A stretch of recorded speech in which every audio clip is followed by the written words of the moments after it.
जय माता की। भक्तों और मेरी मातृ देवी शक्तियों, आपका मेरे इस चैनल पर दिल की गहराइयों से स्वागत है। आप और आपका परिवार हमेशा सुखी व स्वस्थ रहे, ऐसी कामना मैं माता रानी से करता हूँ। भक्तों, आज से मैं आपको एक लघु कथा यानी 2 या 3 मिनट की कथा रोज़ बताया करूँगा, जिसको सुनने से आपका मन परिवर्तन होगा और आपको लाभ भी होगा। आज मैं आपको बताऊंगा कि गुरु पर श्रद्धा रखनी कितनी ज़रूरी है, गुरु पर भरोसा रखना कितना ज़रूरी है, और जो लोग गुरु पर भरोसा करते हैं वह तर जाते हैं। यही कथा एक बार फिर से सुने। एक बार का जिक्र है, एक स्त्री किसी महापुरुष की सेवा किया करती थी। महात्मा का डेरा नदी के पार था। उसका यह नियम था कि हर रोज़ महात्मा के लिए दूध ले जाना, सत्संग सुनना और वापस आ जाना। पहाड़ी इलाकों में कई जगह ज़रूरत के मुताबिक दरिया पर पुल बांध दिए जाने का रिवाज है। जब बर्फ़ पिघलनी शुरू होती है तो पुल तोड़ दिए जाते हैं। जब पुल टूट जाता है तो वहाँ आना जाना बंद हो जाता है।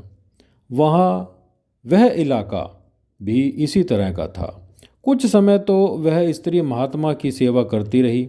आखिर एक दिन कहने लगी, महात्मा जी, मैं रोज़ दूध लाती थी, कल पुल टूट जाएगा, इसलिए कल से मैं नहीं आऊँगी।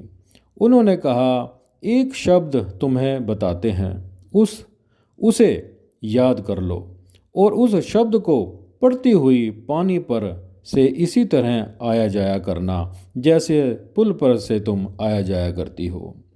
सो वह रोज़ दूध लेकर आती और वापस चली जाती। किसी भेषी साधु को पता चला। उसने उस माई को बुलाकर पूछा कि तू क्या पढ़ती है जिससे पानी में डूबती नहीं। उसने शब्द बता दिया। अब शब्द की ताकत तो देने वाले अभ्यासी में से ही आती है, न कि केवल बोलने से। लेकिन उस भेषी साधु को क्या पता था। मन में कहता है, अच्छा चलो चलकर आजमाते हैं। वह अपने शिष्यों की टोली के साथ गया। एक रस्सी लेकर अपनी कमर में बांध ली। शिष्यों से कहा कि अगर मैं डूबने लगूं तो मुझे खींच लेना। उसे क्या मालूम कि यह तो भरोसे, मेहनत और गुरु की दया की चीज़ थी। शब्द पढ़ता हुआ वह पानी में दाखिल हुआ ही था कि लगा डूबने। फौरन चीखा, बचाओ बचाओ बचाओ। शिष्यों ने एकदम रस्सा खींच लिया और उसको बचा लिया। तो भक्तों, सद्गुरु उसी की मदद करते हैं जो उन पर पूरा भरोसा रखता है। उसी शब्द में ताकत है जो किसी सद्गुरु से बख्शा हो। जय माता की।